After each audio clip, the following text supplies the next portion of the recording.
Today we're going to go deep. We're going inside your phone, your computer, your car, right down to the microscopic little switches that make everything work. They're called transistors. And their story is this wild ride of incredible innovation, a near disaster, and a huge leap into a whole new dimension. Okay, let's get into it.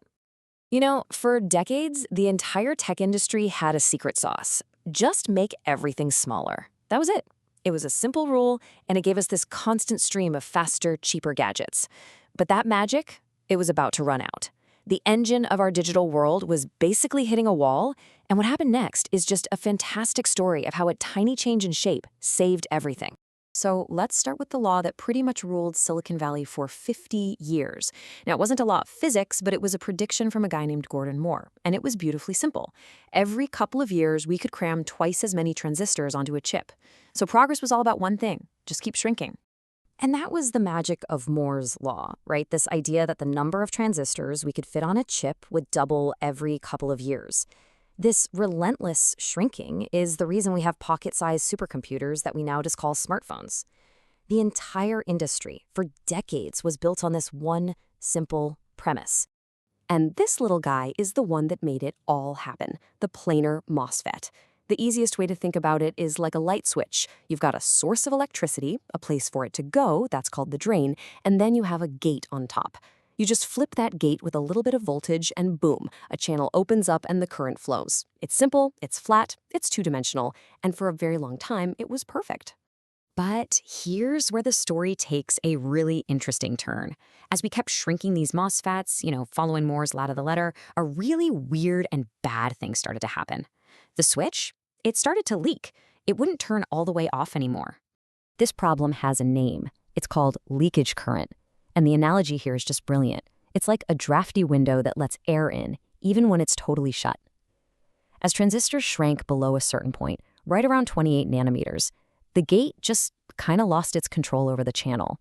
The switch was always a little bit on, constantly leaking electricity, wasting power, and generating a ton of heat. This was a crisis. Moore's law was in serious trouble. So how do you fix a leaky two-dimensional switch? Well, innovators like Chenming Hu over at UC Berkeley realized you have to add a whole new dimension to the problem. The solution wasn't to build a better flat switch. It was to build a taller one. And this is the hero of our story, the FinFET. Just look at the difference here. On the left, you've got the old flat MOSFET, but on the right, the channel itself is actually sticking up out of the silicon, kind of like a shark's fin. And now, the gate doesn't just sit on top. It wraps around that channel on three sides. This is probably the best analogy to understand why this is such a game changer. A classic MOSFET is like trying to control dough just by pressing down on it from the top. It's not very precise, right? But a FinFET, that's like using a three-sided mold. It gives the gate way, way better control over that channel. It can completely squeeze that flow of electricity off. No more leaks. And the results were, they were staggering. FinFETs can consume over 60% less power than their 2D counterparts for the exact same operation. And what about that drafty window? Well, the static leakage current was slashed by up to 100 times. This wasn't just an improvement, it was a revolution in efficiency. So here's the bottom line, what this really means for you. This one architectural shift is the reason your phone's battery can last all day. It's why your laptop doesn't sound like a jet engine, and it's why CPUs and GPUs could just keep getting more and more powerful. The 3D transistor literally saved Moore's law and enabled the next decade of technology. Now, you might be thinking, okay, great, story's over. The FinFET replaced the old MOSFET everywhere, right? Well, it's not quite that simple. As we're about to see, the humble 2D transistor is far from obsolete. It's really all about picking the right tool for the right job. Okay, so let's break down the trade-offs. The classic MOSFET, think of it like a reliable old pickup truck.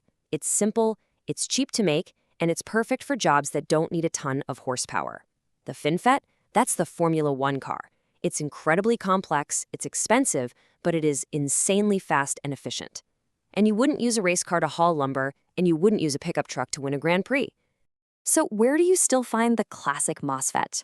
Oh, it's everywhere. It's the cost-effective workhorse inside your phone charger, it's the motor controller in your washing machine, and it's the chip that makes your car's power windows go up and down. For these kinds of jobs, reliability and low cost are way more important than raw performance. But if you need to do some serious heavy lifting, you need a FinFET. They're the engines inside every modern CPU and GPU from Intel, AMD, and NVIDIA. They power the massive AI accelerators in data centers, and they make high-speed 5G communication possible. These are the applications where performance and power efficiency are absolutely everything. Of course, the march of progress never stops. The same pressures that forced that leap from 2D to 3D, they're already pushing engineers to figure out what comes next. The FinFET saved the day, for sure, but it won't be the final chapter in this story. And this image just illustrates the journey we've been on so perfectly, and it shows us where we're headed. We started with that flat, planar design. Then we went vertical with the FinFET. So what's the next logical step? Well, it's to completely surround the channel from all sides. So welcome to the Gate-All-Around FET, or GAAFET. Now, instead of a fin, the channel is actually a stack of tiny nanowires, and the gate material completely wraps around them. If the FinFET was like gripping the channel with your hand, the GAAFET is like making a fist. It's the absolute ultimate in control. You can really see how the industry is moving on this roadmap. The planar MOSFET totally dominated the era above 28 nanometers. The FinFET has reigned supreme from about 22 nanometers all the way down to 3 nanometers.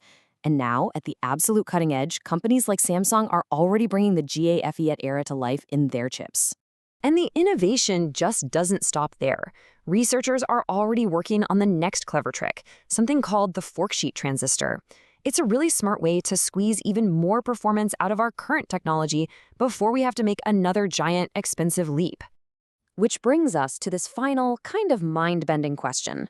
We've gone from 2D to 3D and now to all around.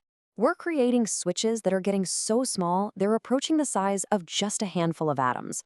We're bumping right up against the fundamental limits of physics. The ingenuity to get here has been absolutely breathtaking, but where does this incredible shrinking act possibly go from here?